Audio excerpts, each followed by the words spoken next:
Yes, they did clap on the one. They did clap. They clap on the other. They did good. I was leading them. That's what I love about God. He's a master strategist. He doesn't waste anything. That plane. He's on the ground. Welcome back to Words of Life. I'm Bernie Dake, and this is my friend April Farmer joining us for the first time, which is crazy because we live in the same city. Yeah. Welcome. Thank you so much. I'm so excited to be here. How you doing, Bernie? I'm great. I'm excited for our listeners to get to know who you are because we've had the privilege of knowing each other for, is it 13 or 14 years now? Yeah, it's been a while now. That's crazy. I'm so geeked about that. Well, April, I want our listeners to get to know who you are. And I had the privilege last year of attending your commissioning at the church here that you are a pastor at. Tell us a little bit about what you're doing. Yeah, so vocation-wise, I am one of the pastors on staff at Buckhead Church here in Atlanta, and I also serve as the director of care and counseling there as well. So anything that has to do with caring for people in times of need or transition, any kind of prayer requests. I'm also over baptism, counseling, referrals, all those types of things. That's what our team handles there at Buckhead Church. So really excited. I've been there 4 years now, and I didn't imagine that that's what God had in store for my life, but I am all in. I am. No, my wife and I have been in Atlanta for, 19 or 20 years now. And I know that there are not many people that actually are from Georgia here, but you are. I am. I'm not from Atlanta, but I am a peach through and through. I was born, my dad was in the military when I was born. So I was born in Fort Riley, Kansas, but my earliest memory is Augusta, Georgia. So I was raised there my whole life. Crazy fact is I've been in Atlanta now more or longer than I was ever in Augusta. So nice. I guess I'm an ATLian. It's true. It's true. And there's not many of those. I know. I love that our paths have crossed. And for our listeners, we met through a ministry of music because you were leading worship at a conference that we were at together. Yes. What's the rest of that story? Yeah. So I was a Salvation Army employee, went to church with me, and she introduced me to a young man who was directing your youth retreat. Yep. Down in Florida. And this had to be, 2010, 2011 maybe? And so we got to know each other there. And then I met you when our team came down to do that conference. And you came up to me and, asked me who I was and, did your whole Bernie thing, just being such a nice guy. And, when you told me about just some of the things that you guys were doing in the Salvation Army, I was blown away because I didn't know much about the Salvation Army, besides the things that you see during the holidays and the people serving the community. But that's how we got to know each other. And then we started working together on music here and started working with transmission and doing background vocals and just all the things. And now I feel like we're just fam. Like you can't get rid of me. I can't get rid of you. And I've met so many people in the Salvation Army just here and even in other states. And so I'm excited about just the collaboration that we have. It is exciting. And listen, the cool thing is if you want to see April teach or preach, you can find her on YouTube through streaming platforms. But if you want to hear April sing, man, you can find her on all the outlets. And she's featured on Salvation Army stuff, not just transmission. You've helped us with other projects in other states when people needed some help and some guidance. And I'm so grateful for that. And for David's help too, because you guys as a musical duo are a force. Yeah. Your husband is a fantastic keyboard player. Yes, he is. We need to know more about that. So let's dig into the early life though. Okay.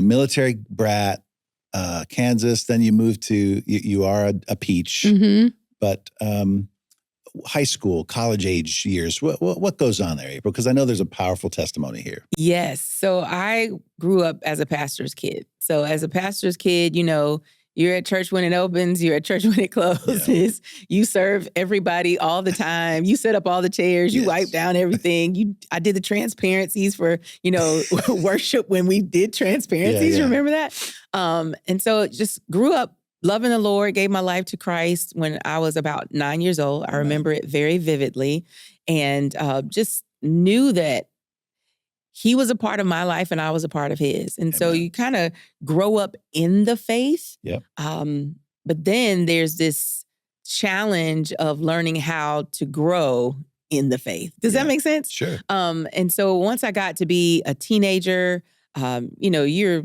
14, 15 years old, just kind of navigating life. Different things are happening.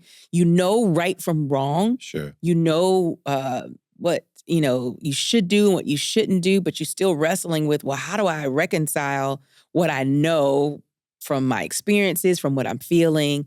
And then there's also those dynamics of things that people just don't talk about. It's almost like taboo conversations that you're just not supposed to have because you're saved. I'm like, what's that about? But this is a period in our life where a friend of mine has coined the phrase building up our testimony. Right.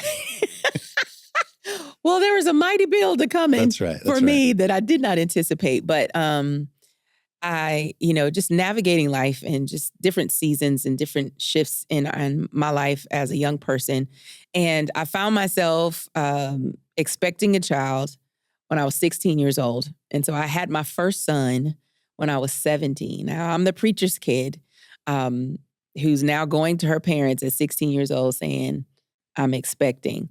And that was probably one of the hardest days of my life, just so scared about what was going to happen. Like, how are people going to respond? There were so many expectations on me as a pastor's daughter, and I had expectations of myself. And so I wasn't measuring up to what I expected to be. And I felt like I wasn't measuring up to what, my friends and family and the people around me were expecting. And I got some flack, I guess, from some people about that. But I didn't get flack from my family. Love. Specifically my dad. My dad was so amazing. Like, I remember the day I didn't even tell him. I came in the living room and I had this pregnancy test in my hand and I just fell on the floor crying. And he was like, what is it? And he just saw it and he just held me. He didn't ask me any questions. He didn't say anything. He just held me until I stopped crying. And then he walked with me through that whole journey from going to the health department and getting a test and getting all set up and all the things, for a teenage mom to get set up on, and just walking with me through that. And then my son came into the world when I was 17 years old and just totally changed my life. I go from a kid trying to figure it out to a kid trying to figure it out with a kid. Yeah. And so that journey started in my senior year. He was a part of all of that. And fortunately for me, I had watched A Different World every Thursday night at 8:30, long enough to know that I still wanted to go to college. And I went to my parents like, hey, can I go away to college? Like, I didn't want to stay in Augusta and go to school. I wanted the whole college experience. And so they let me. And so I went away to Georgia Southern University, and my son stayed at home with my parents. And sure enough, lessons had not been learned. And at 19 years old, I'm pregnant again, or 18 years old. I was pregnant again and had my second son. I moved back home, had my son. And then at that point, it was one of those things where, I realized that these decisions that I was making not only had an impact on me, but it was impacting my family. And it didn't feel like it was fair for my parents to have to raise my children. And so I signed up for all the public assistance that I could qualify for. I packed my kids up. And with a 2-year-old and a 9-month-old, moved back to Statesboro and went to school.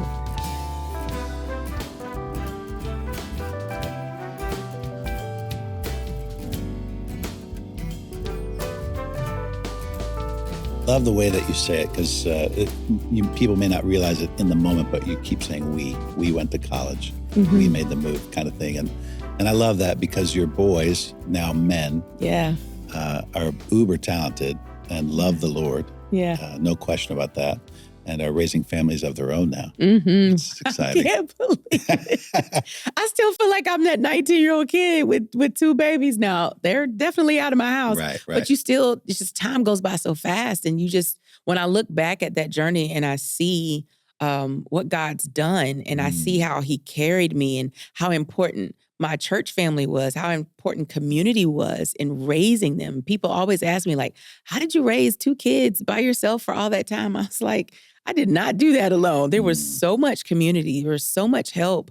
The body of Christ is indeed that, and was Hey. so vital Yeah. and so important in imparting into my children and coming alongside me to raise them, because I raised them by myself, like for 23 years. I didn't get married when they were babies. They were grown Yeah. by the time I got married. And so it's definitely been a journey, but we did it together, through everything.